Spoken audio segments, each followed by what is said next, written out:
lại mẹ cậu mấy hôm nay cứ đến làm phiền gia đình. Tôi thông báo cho cậu một tin thế này. Giấy tờ đăng ký kết hôn với giấy tờ giấy khai sinh của con anh ấy là tôi cũng làm hết rồi. Mày được lắm. Trong lúc tao đang ở tù mày dám đi làm giấy tờ đăng ký kết hôn kìa. Mày chưa sống với tao đâu. Cậu định đe dọa tôi à?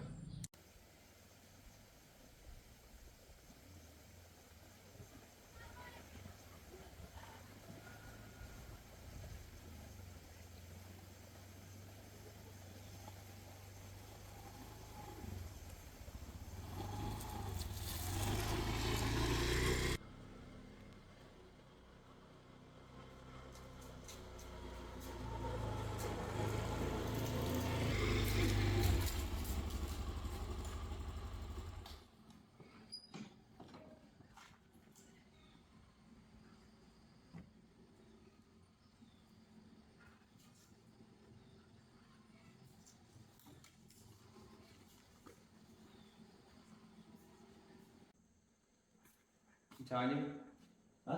Em lên đấy có việc gì không? Em lên đây gặp anh có tí việc. Thế em cứ cho đây đi, anh đừng.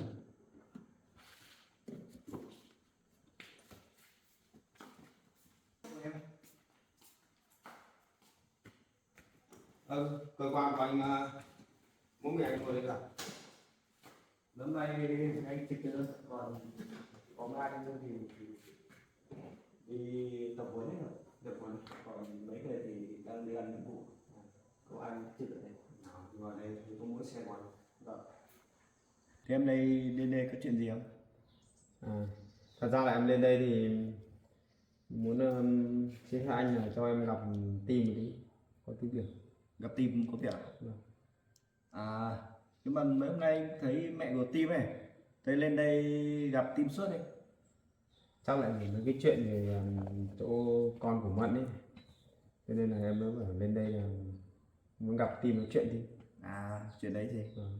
đợt vừa rồi mẹ team của team lên ấy còn đỉnh đô lót anh cơ, anh mới đuổi bà về.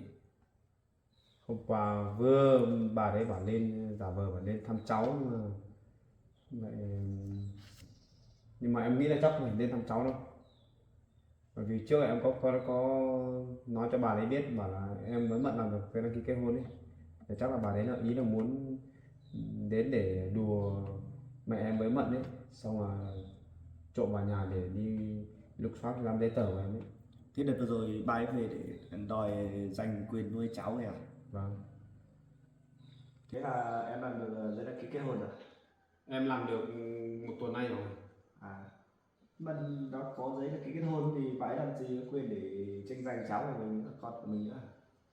Biết là vậy nhưng mà bà đấy chắc là ý định là muốn để vào để lục soát cái giấy tờ của em để lấy đi hủy đấy. Thế thì em cất cẩn thận vào. Em cất ở trên xe ô tô rồi. Đúng Bà rồi. đấy chắc chắn là không lục được thế đâu. Thật qua là mình muốn em muốn lên đây để nói chuyện với team, xong là mình bảo team nói lại với mẹ của hắn ấy để cho bà đấy đừng đến làm phiền nữa. Bà đấy cứ lần nào cũng đến để làm ảnh hưởng đến cuộc sống của em ấy. Bây giờ cả cái mẹ của em cũng phải lên đây trông Mận cơ mà, em đi làm em không dám để cho Mận nhầm với mình. Đúng rồi, nhưng mà em Mận ở với mình thì cũng nguy hiểm lắm. Nhưng mà bà ấy có làm gì căng không? Cũng chưa hẳn là đâu, cũng chưa làm gì quá đâu, chẳng qua là em thấy lo. Thế là bà ý là bà cũng vấn đề tham cháu rất bình thường rồi đấy gì.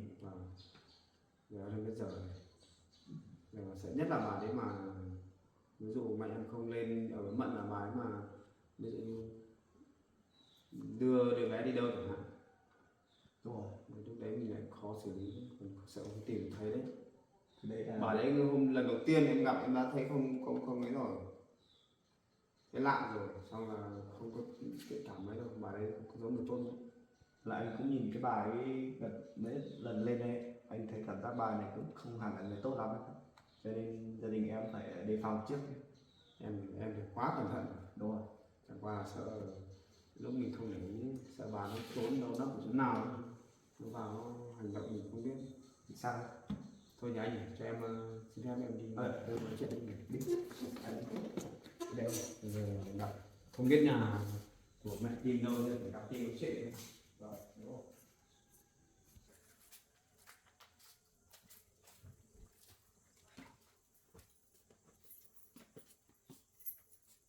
Dạ chào. Được tiếp ơi. Dễ rồi. Ra ngoài xuống lên đến đây. Em à, em đi thăm à?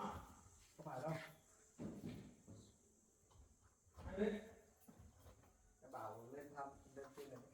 Có chuyện mà nói cho. Ra ngoài. Ra ngoài một tí. Ra ngoài nào? Chào cậu Tin nhá. Chào cậu nhá. Hôm nay về đến tìm tôi cơ à? Này lên đây có chút việc muốn nói với cậu đây. Việc gì ấy nhỉ? Đây, chỗ này nắng quá nhỉ. Sang bên này nói chuyện đi. Đi sang bên này. Cứ ra ngoài sân kia cho mát về. Ra ngoài kia cũng được. Hôm nay mặt trời đang chiều nắng. Cậu ra ngoài đây tôi có chuyện muốn nói này. Rảnh rỗi quá nhỉ?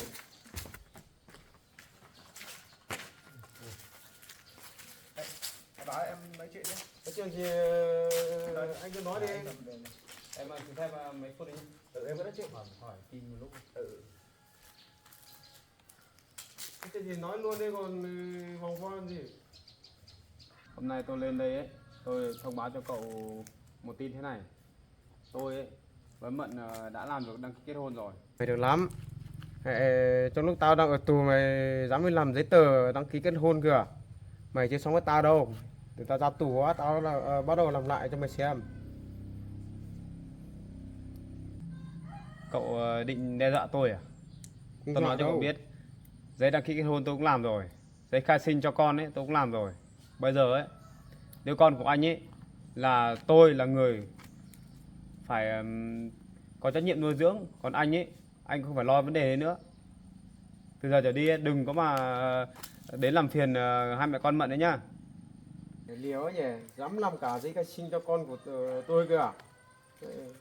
Hay là bố của đứa bé đấy hay là tôi là bố đứa bé đấy nhỉ?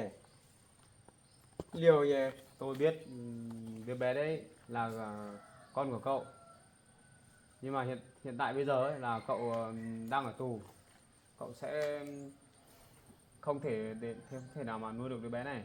Và tôi là hiện tại tôi là chồng của Mận rồi.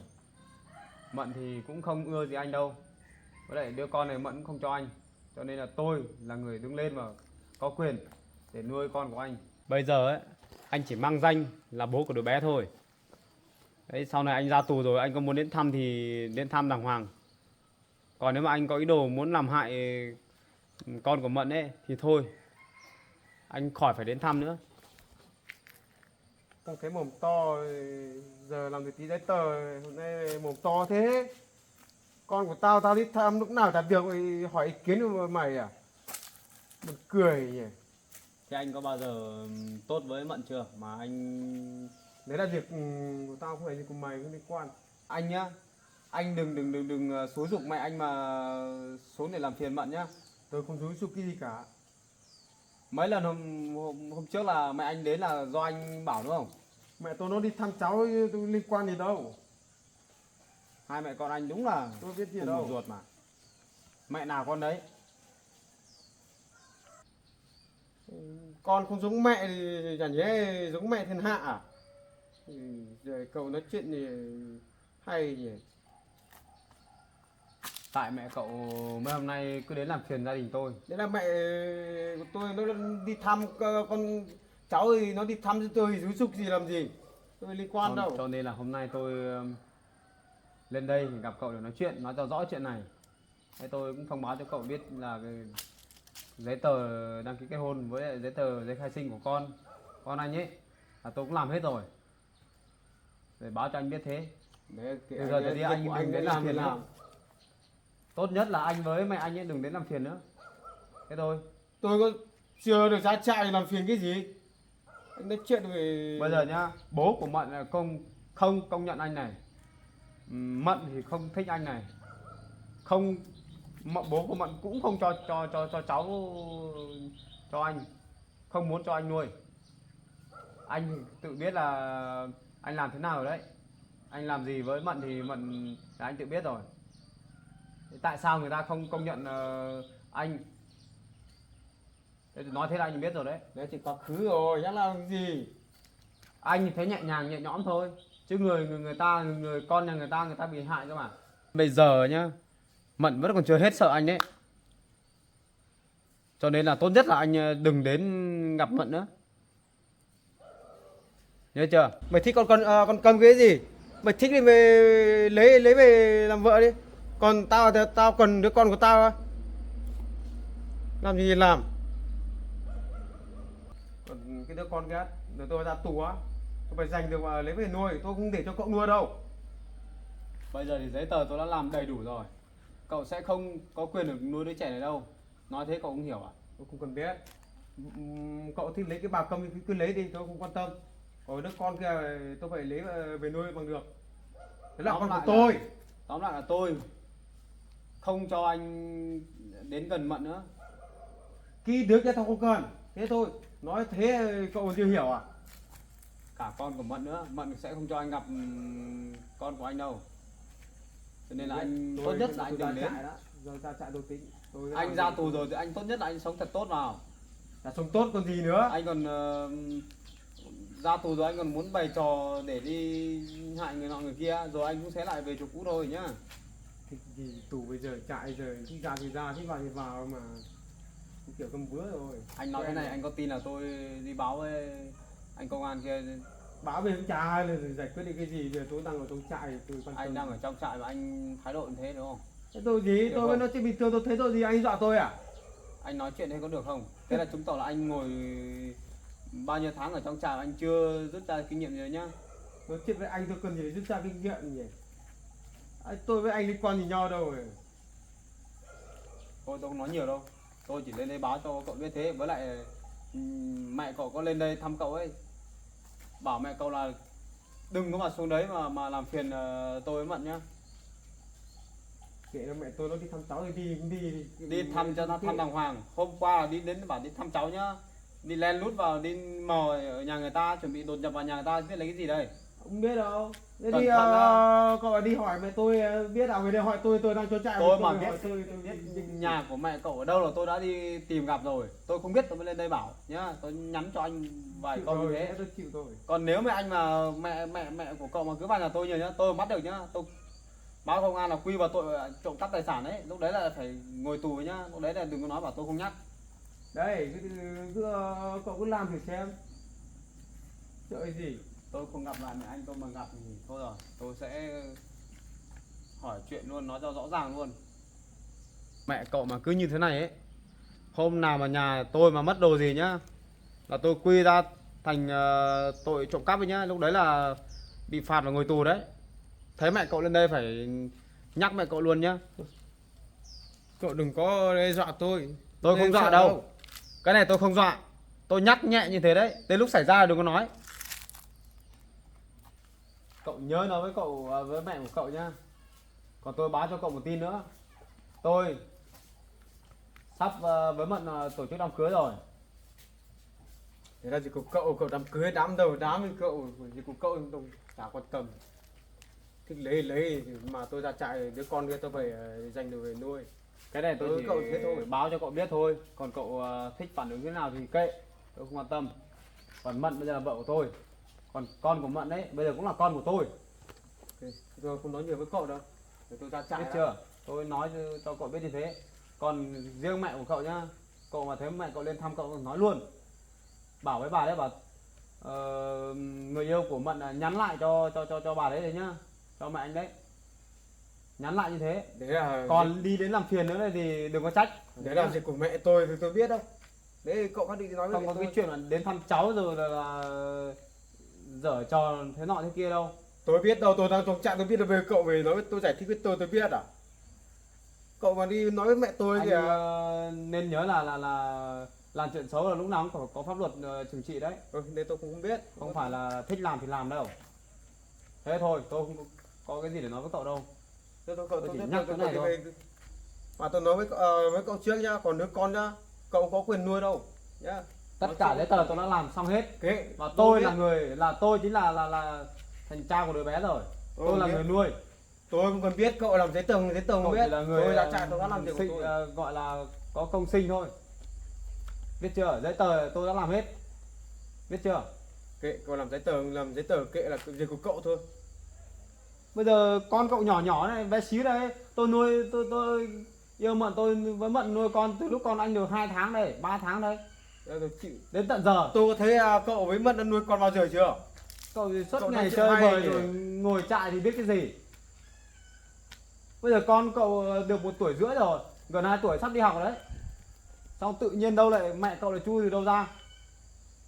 Lại bảo là đi làm ăn xa ở đâu về, xong là về đến lại nghe dân làng người ta nói lại bảo là đến đòi cháu về nuôi.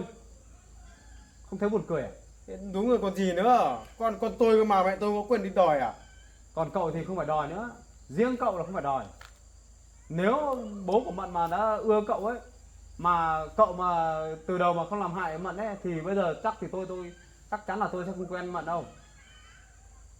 Nói đến đây là cậu biết rồi, không cần tôi nói nhiều. Thế do tôi làm đâu. Cũng do cái bà mẹ kế của Mận nó xúi giục tôi làm mấy cái chuyện xấu ấy chứ. Anh dại, anh nghe lời bà đấy là anh vào ngồi tù thế thôi. Còn may đấy, may là bố của Mận được không khởi kiện cái vụ này đấy. Nếu mà kiện là cậu á, khéo phải ngồi ít nhiều cũng phải 10 mấy năm tù. Không phải đơn giản đâu. Còn liên quan đến cái chuyện đấy, liên quan đến chỗ bà mẹ kế của Mận nữa. Chắc là bố của Mận là không muốn làm to chuyện cho nên là thôi thì mới để cho qua chuyện đấy. Thì Mận mới sinh được đứa bé này ra. Còn cậu thì dại, cậu thì đi nghe lời người ta. Giờ còn nói gì nữa, thắc mắc gì nữa. Giờ con mình không nuôi được, người khác nuôi là chuyện bình thường. Còn tôi là người có trách nhiệm nuôi. Bây giờ đứa bé này lớn lên đấy, chỉ biết tôi thôi, tôi chính là bố của đứa bé đấy. Cậu thử nghĩ mà xem, con gái nhà người ta đàng hoàng như thế, cậu không đi tán, không đi yêu đàng hoàng, cậu nghe lời người ta đi làm hại.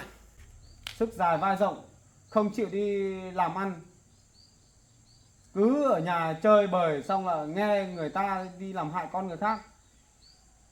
Không sớm thì muộn cũng phải ngồi trại như thế thôi. Cậu có thích dạy đời tôi không?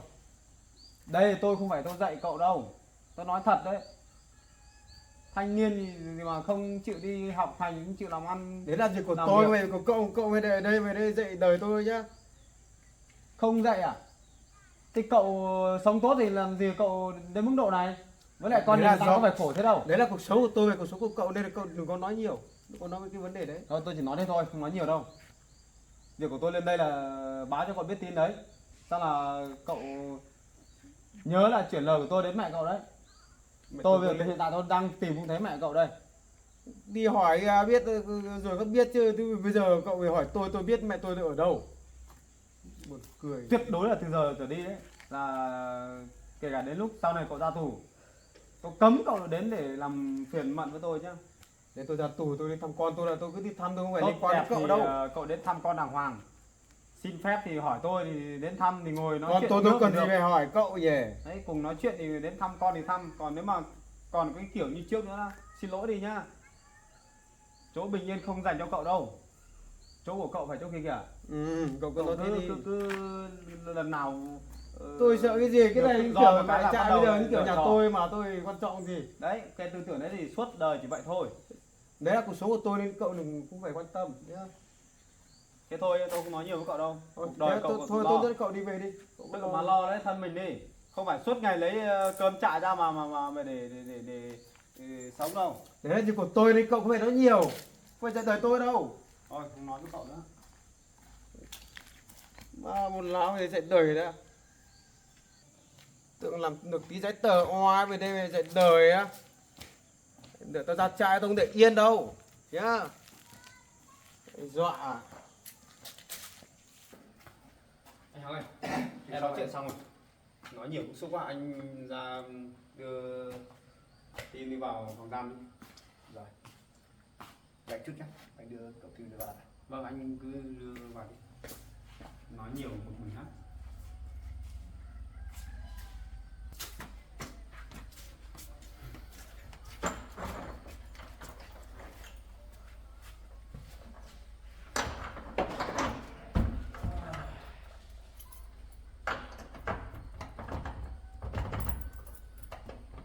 Cảnh thế. Cảnh nhé, bây giờ được con mình cho người khác nuôi. Bây giờ nó nằm giấy tờ chứ bây giờ nó làm giấy tờ bây giờ mình cũng chẳng có quyền làm được gì được nó hết. Rồi làm nhảm gì ấy? Nghỉ ngơi đi để lát được đi làm. Vâng, không biết mẹ mình lấy được cái giấy làm giấy tờ thì không mình biết. Mày già mẹ mình lấy được cái giấy tờ về thì phá đi tốt đi, theo lúc mình già chạy có cơ hội không thôi.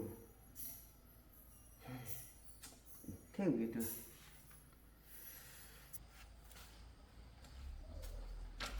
Anh nhốt rồi chưa? Thế bạn rồi. Em vừa nói chuyện gì công ty. Mấy cái chuyện về Mận đi, thật đấy, cái bà mẹ của team ấy lúc nào cũng lên tìm Mận, xong là đòi lấy cháu, xong là đòi thăm cháu. Hôm qua còn suýt nữa là đột nhập vào nhà của em ấy, không biết là bà ấy định lấy cái gì. Em mới bức xúc quá đi, không biết làm nào, tìm thì không thấy, không biết nhà của bà đấy ở đâu. Em mới lên đây nói chuyện với con trai của bà. Cái nhà của team trước đây bán hết rồi nhỉ? Bán hết rồi, bán lâu rồi. Thế thì bây giờ bà ấy ở đâu? Em không biết, có để ý đâu, phải cái này phải việc của em chả biết. Giờ bây giờ bà ấy lâu lâu lại đến, em lúc nào cũng phải gọi mẹ em lên đây để trông Mận với em bé này. Bà cụ thì lại đi về chỗ nhà của anh em của bà về chơi rồi, bảo mấy hôm mới lên. Thế thì gia đình em phải cẩn thận đấy. Để ý vào. Bà cụ thì bây giờ về thì cũng chẳng thấy có ai bảo là về đón bà về nuôi đâu. Chắc là anh em bên anh chị của bà đâu, ngày trước rồi các bà cũng sắp lớn tuổi hết, các con của bà thì chẳng còn. Hay là mấy anh em của bà ấy, con cháu lâu nhớ bà đón bà về chơi rồi. Không biết được. Cái bà bảo thế thì em đưa bà ra đấy thì có một bác thì đến đón, chẳng biết nhà đâu ấy. Bà xa lắm, thì bà ở trên này một mình. Hay là anh em của họ, bà ấy biết chuyện bây giờ bà ấy cứ ở một mình thì họ muốn về đón bà về để nuôi không? Em không biết, thế họ cũng hỏi đến nhưng mà không biết là anh em nhà bà có ý định đón bà về nuôi không, hay đón bà về ở không biết.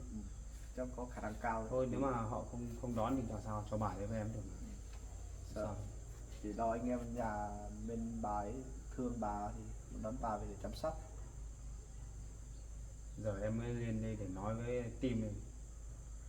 Anh nhưng mà em nhờ nhá, hôm nào mà thấy cái mẹ của team mà lên thăm team ấy, anh nói luôn với bà đấy cho em nhé. Nó bảo là cấm không được đi xuống làm phiền vợ chồng nhà em Mận nhé. Sao giờ Bà đấy giờ ngây ngang phết, đến đúng. nhà là cứ thái độ, em thấy mẹ em nói rồi, chẳng qua là mình là lương thiện, mình người tốt, mình không muốn cai vã hay là làm to chuyện thôi. Đúng rồi em ạ. Còn giấy tờ đăng ký kết hôn của em với Mận em làm rồi, nhà nước công nhận rồi, giấy khai sinh với lại giấy giành quyền nuôi con em cũng làm rồi, tất cả giấy tờ liên quan đến con em làm hết. Bây giờ là thành con của em rồi, Đúng rồi, em có quyền nuôi dưỡng và có quyền để chăm sóc bảo vệ em bé nữa. Bây giờ chứ có phải là em tự nhiên em đi nhận con người ta về nuôi đâu. Vì hoàn cảnh như thế thì Mận bây giờ cũng không có thiện cảm, không có tình cảm gì với team cả. Mận là sợ, cả bố Mận cũng không chấp nhận. Em cũng hỏi Mận rồi, có lúc em cũng vẫn hỏi Mận bảo là bây giờ anh tự nhiên anh đi nuôi con của người khác này liệu có được không. Mận bảo không sợ, đây là con của em. Đấy, bây giờ là quyền của em. Mận nói thế là quyền của Mận thôi, thì con là con của Mận. Đấy. đúng rồi, em làm thế là đúng đấy. Vì bây giờ tuy không phải là em là bố của đứa bé đâu, nhưng mà giờ cũng có mẹ của đứa bé ở đấy. Em làm giấy tờ và hợp pháp mà. Đúng rồi, bây giờ thì giấy tờ em làm hết rồi. Mận, bố của Mận cũng mừng lắm, bây giờ thì chuẩn bị tổ chức đám cưới rồi. Bây giờ em chỉ mong sao là không có ai làm phiền hết đâu. Nhức đầu quá đi, chỉ toàn là những cái người nó không hiểu biết gì cả, xong rồi có toàn đến quấy phá là nhiễu.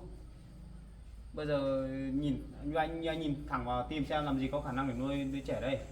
Cậu team bây giờ mà ra thì muốn giành quyền nuôi con thì cậu ấy không đủ lực để mà nuôi đâu.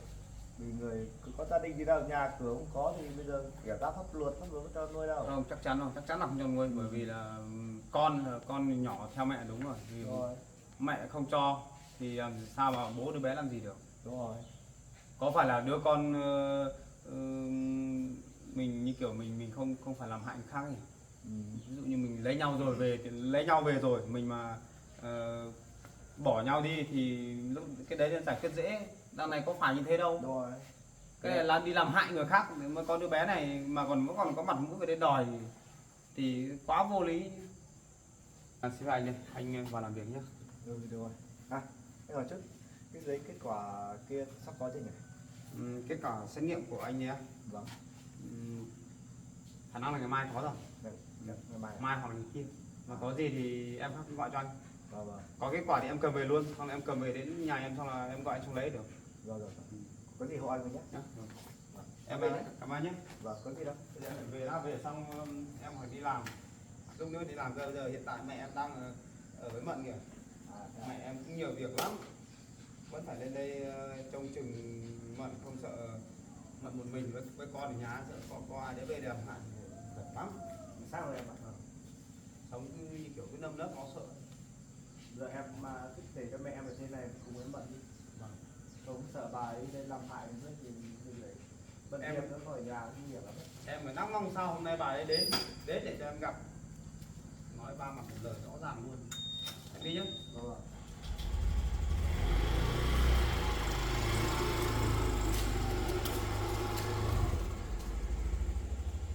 Nhà em bảo này sẽ là nhiều chuyện đấy.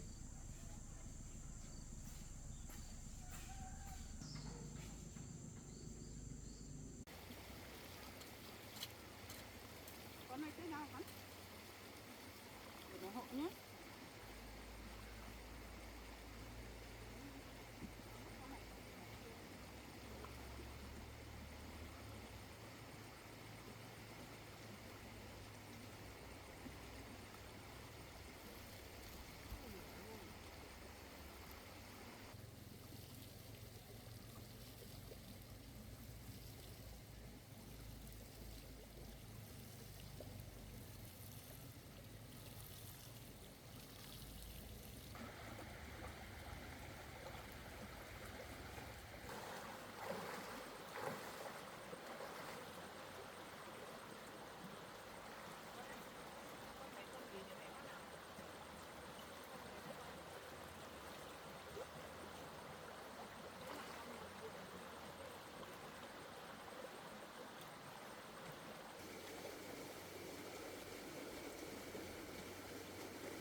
Hôm qua suýt nữa hai mẹ con nó bị bắt. Thấy họ nhà chắc không dám đâu, nhưng mà mình vẫn phải dình xem nó ấy. Thế mà đi đâu mò vào nhà xem. Hôm nay nhất định phải mò vào được nhà xem cái bộ giấy tờ của họ để đâu, cứ mãi làm mà không biết tường vào nào thì nào được thôi. Bà kia chắc đang nhiều khổ, vào đường này để đi ra đường kia.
Hai mẹ con nó có ở nhà không nhỉ?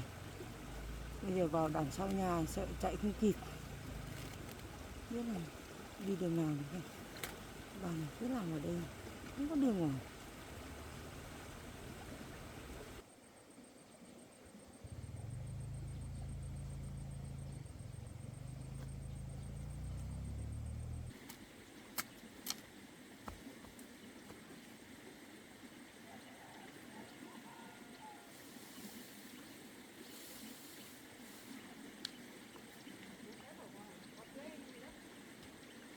Cái này chắc con cho nhiều phân nhiều quá đi con ạ. Giờ nó chết hết rồi. Thì sau cho ít thôi con ạ. Nắng nữa nó chết hết rồi con ạ. Ừ con ơi, hai mẹ con mình tranh thủ làm chỗ này dùng ít kiệu để mai mình đừng đem đi bán con. Để mình làm luống này á con. Luống mình nó tốt.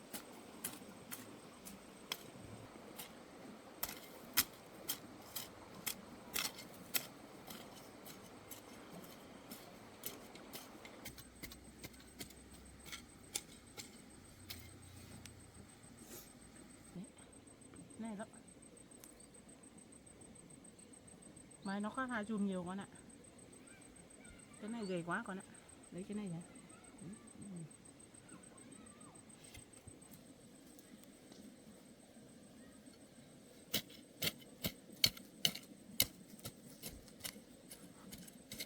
Cái này mai củ kiệu to lắm đấy con ạ.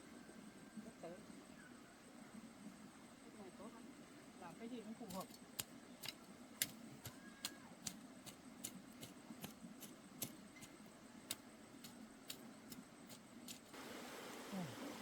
Hai mẹ con nó làm ở đấy mình mới đẩy mạnh vào nhà đi. Mình cũng sợ là cái này ở đây hết khi nào mình cũng làm. Hai mẹ con nó làm đấy quyết định xông vào nhà xem.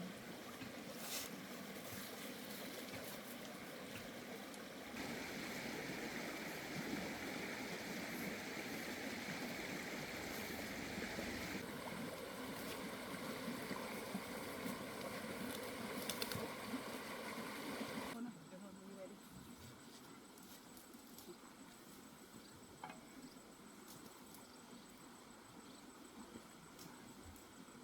Đấy, hai mẹ con vừa đi vào nhà gì này.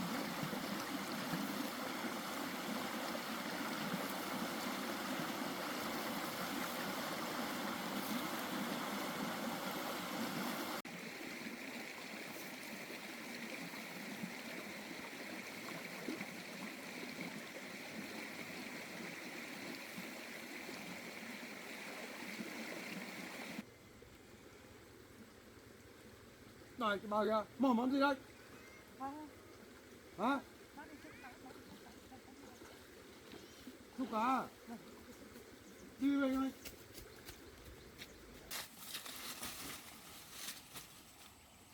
Người ta đi xúc cá cái gì?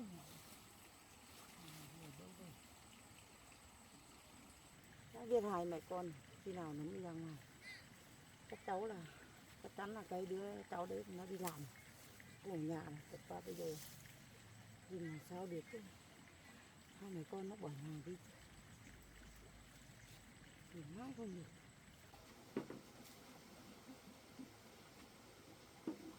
Con ơi, khát nước rồi uống nước đấy. Con trai của mẹ đi làm chưa về con nhỉ? Tối mệt mới về á.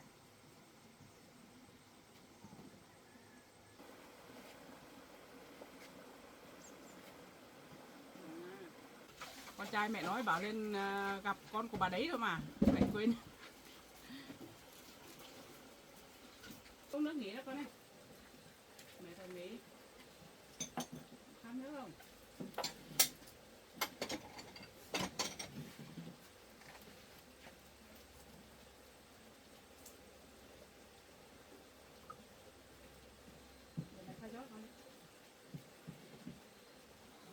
Con ạ, em bé nghịch quá đi, ướt hết bàn rồi. Để mai mẹ lên mẹ mua khăn trải bàn cho con ạ. Cho nó nhìn sạch sẽ. Cái này cũng được nhưng mà có trẻ con nó nghịch nước này. Đổ hết nước, ướt hết rồi. Đó đây con quạt đây. Con quạt. Quạt cái này mát rồi. Con quạt.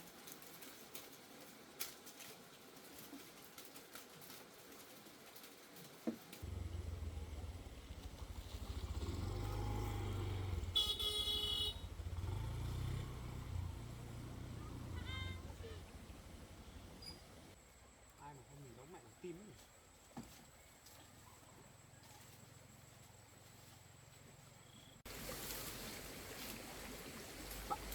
Ai đây?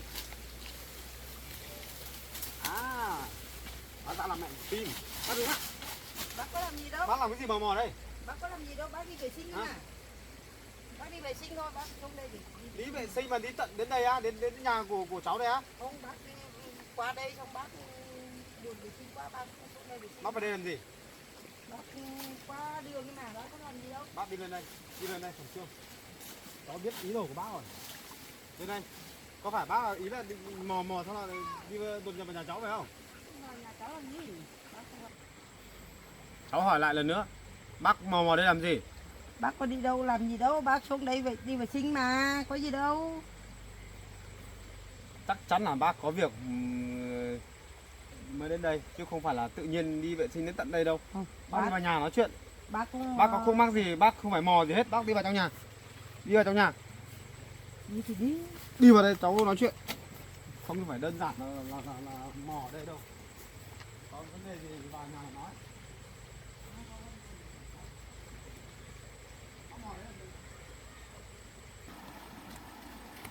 Bác đừng có vớ vẩn nhá.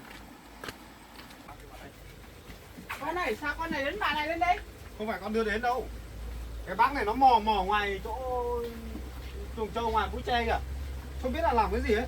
Một cái gì bác đã nói từ đầu rồi, bảo cháu bác đi vệ sinh cơ mà, có gì đâu. Bác ngồi xuống đấy. Nói thì nãy giờ vẫn cứ bảo Đang bác- muốn là tìm gặp bác rất là khó để tự nhiên bác lại ở đây. Chắc con định mò về nhà mình đấy con à? Chắc là mò để hành động cái gì rồi. Mà hành động gì, bác qua đường bác đi vào vệ sinh mà Chắc thế rồi con ạ. Thế cháu hỏi nhá, thế hôm qua nghe mẹ cháu kể vào bác về đây mò ở đây, mò cái gì? mà bác nói thật với cháu, bác cũng vậy mấy lần không thật với cháu bé, bác cũng nhớ quá, bác mò về xem cái hai mẹ con làm ở đấy, bác mò xem nhìn như với cháu nghỉ ở đâu không thế. Mò về Có gì. xem. Nghe có vẻ dễ thế nhỉ? Chắc không phải vậy đâu. Mò về xem thăm cháu xong vào đường chính kia mà vào ấy đi sao lại mò ra tận chỗ kia, phá cả cửa sổ kìa. Mỗi lần vào thì mẹ của cháu với lại các cháu có cho bác vào đâu. Cháu đã dặn bác kiểu gì? Chắc thế nào? Bác, Bác nói muốn đến rồi. thăm cháu bác phải gọi cho cháu trước chứ. Rồi bác không có số điện thoại. Có nhất thiết phải điện thoại cho cháu không? Bác đến đây bác nếu mà bác muốn thăm thật thì bác vào đây bác hỏi đàng hoàng người nhà đây. Thế hôm qua bác trở vào rồi, hai mẹ con có cho bác vào đâu. Khi bác cứ úp mở như vậy nhìn giống như kiểu ăn trộm ấy thì ai dám cho vào. Thế Hôm hôm qua chắc bác cũng như thế phải không? Hôm nọ bác cũng bảo rồi, nói chuyện rồi, bảo Đúng à? nhất trí cho bác vào thăm cháu rồi, không cho bác vào, bác cũng thấy hai mẹ con làm đấy, bác mò về xem nhìn có thấy cháu không. Cháu giờ đang ngủ kìa. Từ ngày bác về xin cháu để thăm đứa cháu, cháu có cho bác thăm đâu, có nhìn thấy mặt đứa cháu bây giờ đâu, thì bác phải mò xem Mẹ ơi, chứ. chắc không phải về thăm cháu đâu. Giống như mẹ con mình đoán ấy. Bà có ý đồ xấu đấy con ạ, chắc thế. Có phải là bác từ hôm bác thấy cháu lấy cái giấy đăng ký kết hôn cho bác nhìn thấy là bác định đến đây để mò vào nhà để lục lấy cái giấy đấy không phải không? Không, bác không có ý đấy, bác không có ý đấy. Thật Cháu không? đừng có mà nói vô khống cho bác không có ý đấy đâu. Hôm qua mẹ cháu kể đây cháu bức xúc lắm rồi nhá. Cháu đang bảo hôm nay là cháu sẽ đi tìm gặp bác ấy.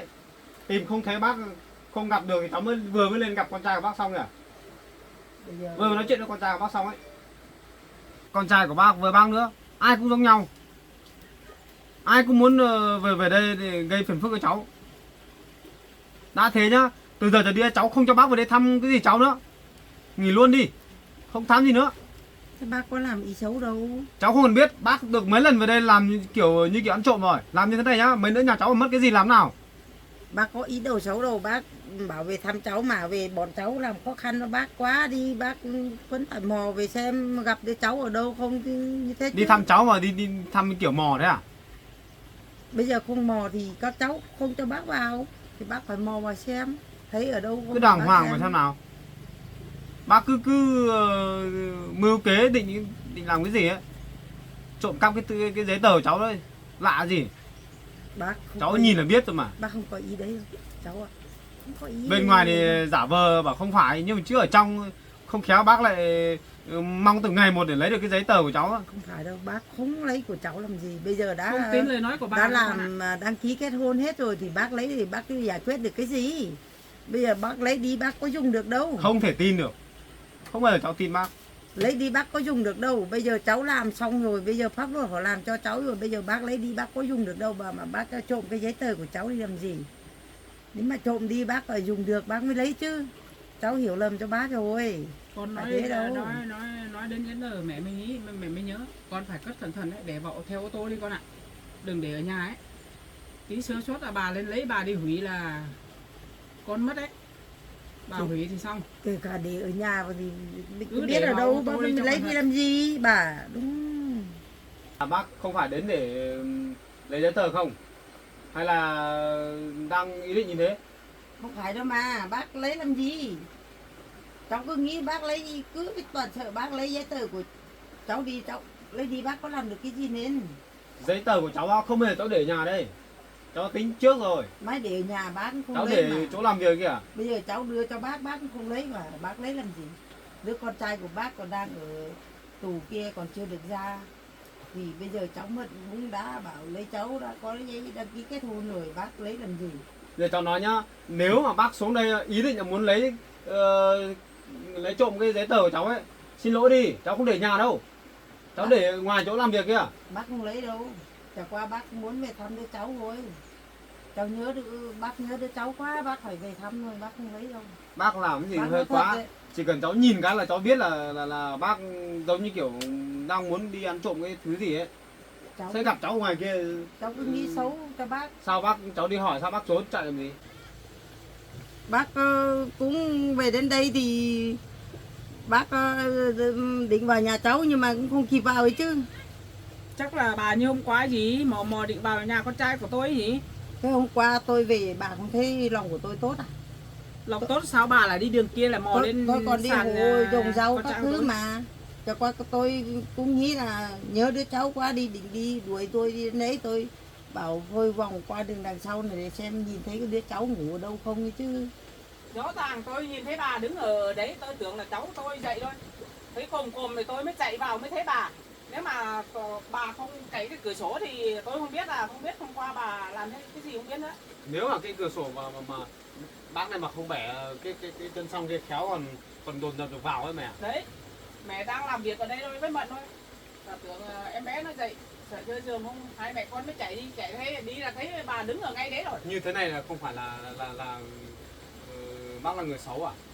Người xấu cái gì bác vào ngó không Đến thấy. thăm cháu không được Ngó thì không thấy mẹ thì cháu bác không phải- cho vào thì phải bảo phải- bác phải về luôn chứ. Bác quay lại đi mò như thế. Bác là người xấu ấy, có ý đồ xấu rồi. Nhưng mà bác về nhiều lần lắm rồi bác không gặp thì bác phải mò về xem ở đâu chứ.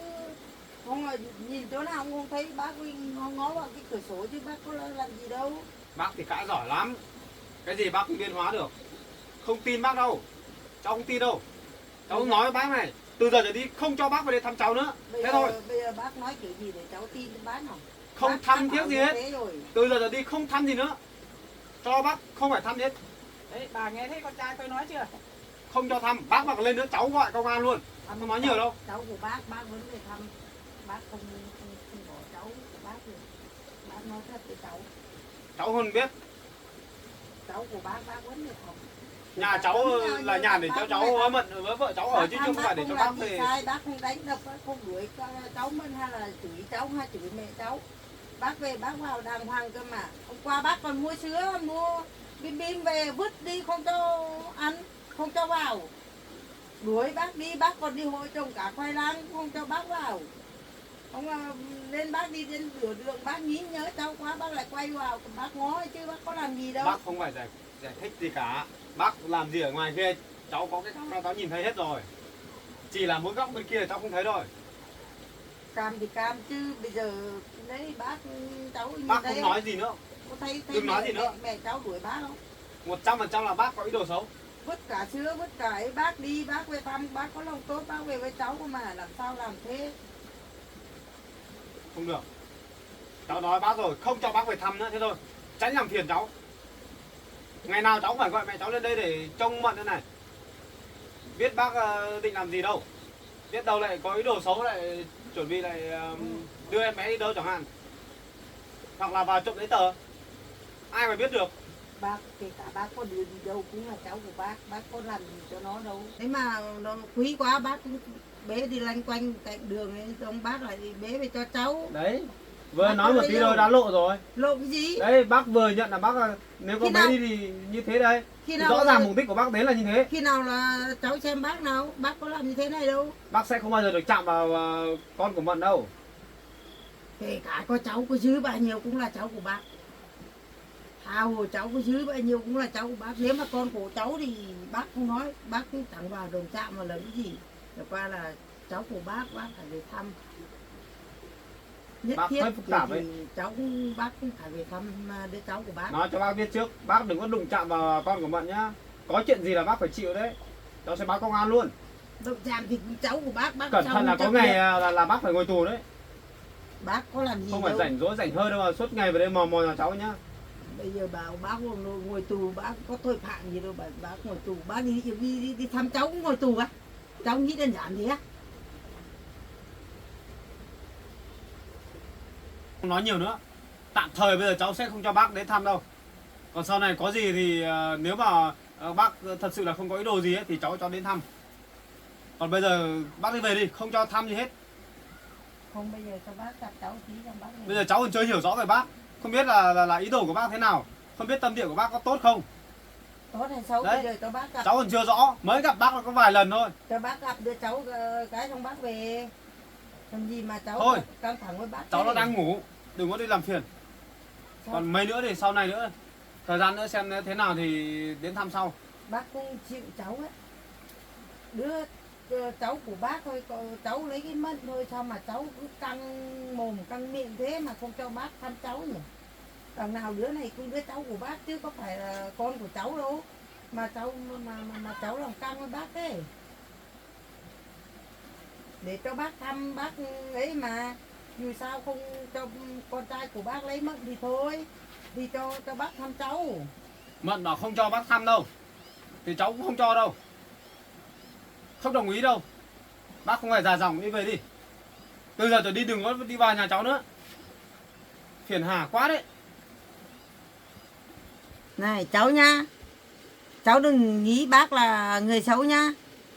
Cháu còn nhớ bác cứu bố của cháu không? Đi nằm vào cái lều bóc của bác không? Bác còn tốt, bác còn đi tìm người nhà cho, bác còn cho ăn cơm. Thế như thế bác còn chưa đủ tốt à?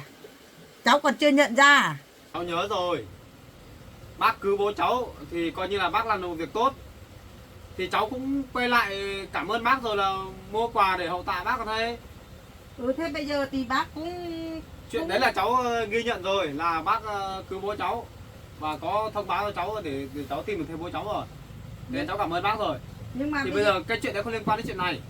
bây giờ bác... Cháu mà biết là bác là mẹ của Tim ấy thì cháu lại nghĩ khác rồi. Biết mẹ của Tim thì lúc đấy cháu không nhận bố của cháu á? Hay là cháu có ý gì? Bác rõ ràng mà chui vào cái lều bóc của bác. Xong bác đuổi không đi, được gì không đi, cứ kêu đói bác còn lấy cơm cho ăn. Thôi chuyện đấy rồi. Xong Thì- bác còn đi tìm thì bác là người liên tốt. hệ với cháu để Thì bác là đón người bố tốt cháu đi chứ. lúc đấy thôi. Còn như bây giờ thì như cháu nhìn này bác không giống người tốt đâu. Thì bây giờ bác cứu bố cháu rồi, bây giờ cháu cũng là làm phúc để nuôi cháu cho bác chứ. Bây giờ bác lại về thăm cháu thì cháu lại khắt khe với bác. Bây giờ bác cứ tính, cháu cứ tính nhé. Chính ra là chuẩn đấy, là làm cho nó đúng lẽ là bác về đến nhà, bác phát hiện ra con trai bác có con riêng thì gặp lại, ví dụ gặp lại cháu thế thì bác phải tìm hiểu hoàn cảnh xem nó thế nào, thì biết chuyện rồi rõ ràng thì bác phải đến cảm ơn cháu thì mới đúng ấy. Bây giờ bác cũng về, bác cũng hỏi. Nếu mà nói như cháu thế thì là mà. cháu đã có công để cư mang cháu của bác vào đây nhá. Thì bác cũng là cứ đi hỏi làng xóm rồi, họ cũng nói rồi, xong bác cũng về thăm bọn cháu. Bác cứ nói rắc rối với nào bác, không cho chả bác đâu vào ở nhà đâu. chứ. có gì đâu. Cháu lúc nào cũng gây rắc rối với bác ấy chứ. Biết thế hôm nọ bác cũng chẳng thèm cứu cái người đi như vậy nữa. Cháu muốn nói chuyện với bác nào, bác nói trả chỗ nào ra chỗ nào. Bây giờ là lấy cái lý do đấy để bắt đầu là để khẳng định mình là người tốt, xong là để nói ép lại cháu gì, để cháu mang ơn bác gì. Lý do cái gì rõ ràng cháu cũng thấy đấy. Cái đấy thì cháu nhận rồi. Đấy bây Là giờ coi như là bác là giúp đỡ cháu, là giúp bố cháu nữa. Thế thôi, chuyện đấy là coi như là bác làm việc tốt.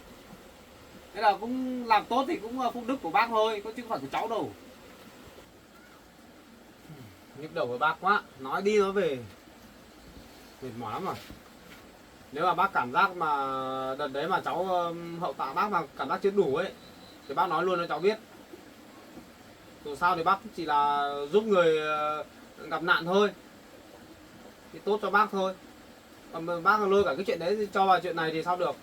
với cái gì Hiện tại bây giờ là bác đến thăm cháu là cháu không đồng ý, không cho bác thăm nữa thế thôi. Bao giờ mà ổn định hơn thì cháu sẽ cho bác đến thăm. với cái gì Cháu có bây cấm giờ, hẳn đâu. bây giờ cháu cứ thử nghĩ mà xem. Thì bác lúc nào cháu lúc nào cũng bảo bác là con người xấu. Thế thì bác cũng phải nói ra chứ. Cũng phải nói ra là hôm đấy rõ ràng bác còn cứu bố của cháu chứ. Hôm qua vừa mới nói xong Mà cháu lại nói xấu bác thế như này. bảo là đến thăm cháu thì đến thăm cho đàng hoàng vào. Hôm qua thì mò ra kia để cậy cửa sổ. Hôm nay cháu lại gặp lại mò ngoài cái búi tre kia. Như thế thì ai mà chẳng nghi ngờ. Thì cháu nói bác người xấu là cũng đúng thôi. Thì bác đã nói bao nhiêu lần rồi là nhé. Bác Lần nào đi cũng toàn thập thò đi mò. Núp chỗ này núp chỗ kia. Về xin cháu để vào thăm cháu không cho xin đấy. Bây giờ bác cũng hỏi đấy để cho Tạm cho thời là bác, không tin. cho bác là xin nhìn đứa cháu cái. Nhưng mà cháu có cho gì đâu. Cháu có cho bác xem đâu. Đấy thì làm sao bác không về mò. Bây giờ cháu nó đang ngủ. Bây giờ cho bác xem một tí xong bác về xem làm gì bác về mò nữa. Cứ bảo mãi rồi coi cho bác gặp đâu. Cứ giữ đứa cháu không cho bác gặp. Rõ ràng cháu của bác nhưng mà không cho bác gặp thì lúc nào bác chả về mò về rình. Bác phải về rình tìm xem thấy được đứa cháu bác mới yên tâm, không là bác cũng thấy lo đấy. Bây giờ muộn rồi. Bây giờ bác cứ đi về đi. Cháu hẹn bác đến thứ hai. Đến thứ hai thì bác đến thăm, lúc đấy cháu ở nhà. Nhớ nhá. Thứ hai cơ. Đến thứ hai bác về á, không cho bác thăm mà đưa đâu đấy đừng có Cháu mà chỉ trách cho bác nhá. vào nhìn cháu một tí thôi, bế một lúc thôi. Có sự giám sát của cháu thì cháu mới cho bác đến thăm. Không thì bác dở trò lại. Lúc đấy thì mối mận ở nhà thì làm thế nào? Bây giờ nhớ nhá, nếu mà bác về không cho bác thăm mà lúc đấy đừng có mà trách bác nhá. Bác cứ Bác thắc mắc đã phải là không về được thăm. nhiều lần lắm cái đấy. Bác Cháu chỉ cũng, cho thăm một lúc thôi. bác cũng mất công về nhiều lần lắm rồi nhưng mà không cho bác gặp cháu là bác cũng mệt lắm rồi đấy. Cũng Bác chỉ tại là cháu với bố cháu là cũng cả nhà cháu là mang ơn bác cái đợt đấy thôi, thì cháu sẽ lùi lại để cho bác đến thăm cháu một lần, cho gặp cháu một lần.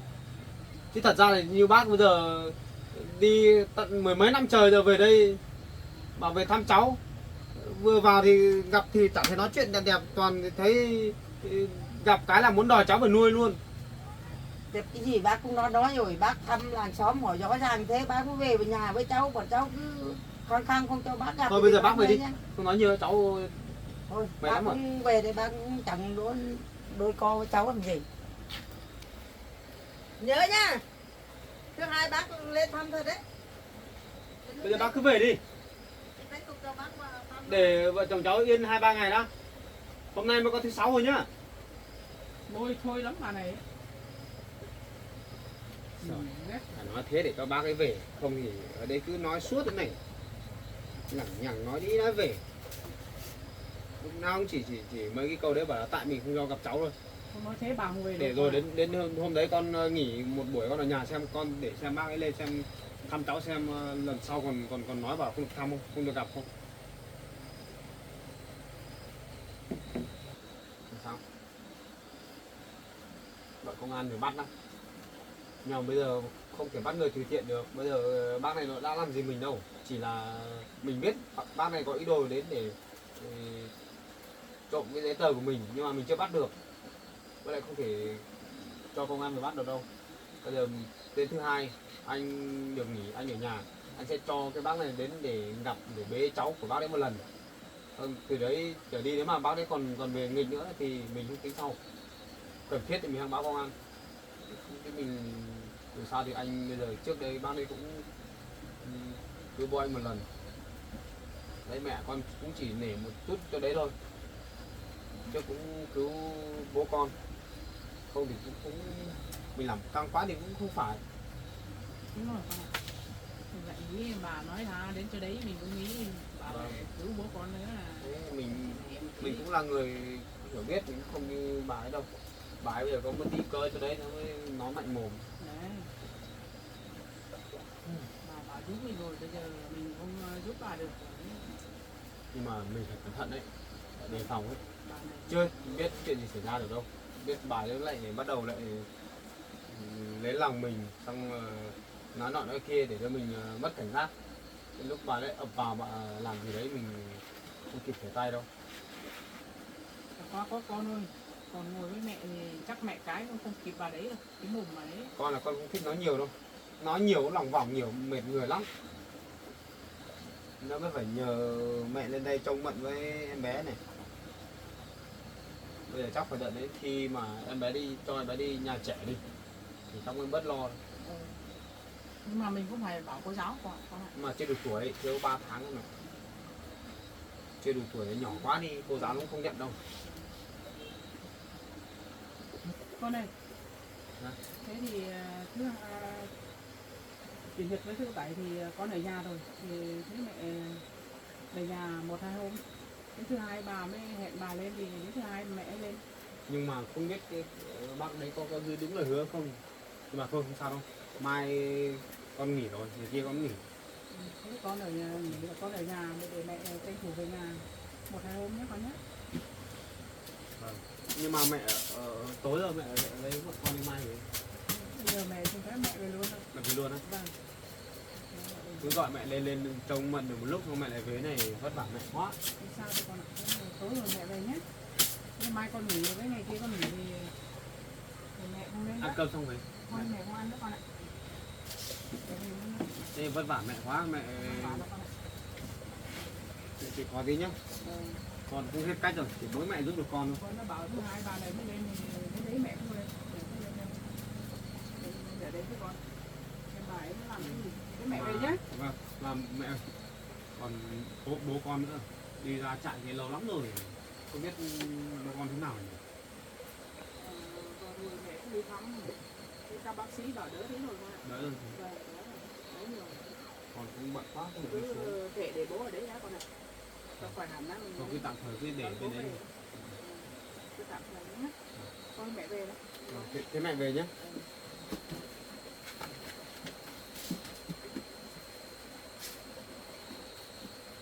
Con hãy nhớ đóng cổng nhé. Vâng, con ở nhà thì không lo đâu mẹ. Mẹ về cẩn thận nhá. Em bên nhà trông con. Ở dưới này anh nấu cơm thôi. Đi tiền nhà với con nhé.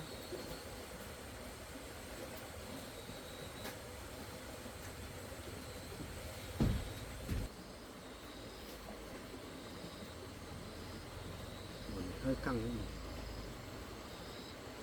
Để không cho cái bác kia thăm thì lại không được. Mình cũng mang ơn cái bác kia, cảm thấy là cũng thành ra cũng khó. Thôi cứ cho bác cái thứ hai đi thăm, cho nó bác cái bế cháu một lần xem thế nào nữa. Gặp nhau cãi nhau suốt, nói đi nói về cái chỗ đấy cũng thấy mệt lắm rồi.